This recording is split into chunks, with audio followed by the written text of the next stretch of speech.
Endodontics in 2 minutes. Understand before you memorize. If you think endodontics is hard and all about memorization, this video will change your mind in few minutes.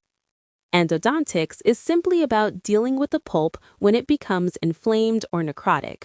Our goal is not just to remove the pulp, our goal is to eliminate bacteria and prevent reinfection. Every endodontic treatment follows 3 main steps: access, cleaning and shaping, obturation. Access. This is the most critical step. If you do it wrong, everything else will fail. Cleaning and shaping. Here, we remove bacteria and shape the canal to prepare it for filling. Obturation.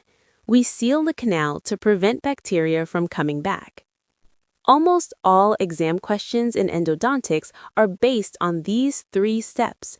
If you truly understand them, you've already mastered a big part of the subject. In the next video, we'll break down access cavity in a way you'll never forget. Subscribe and follow this series if you want to pass endo without struggling with textbooks.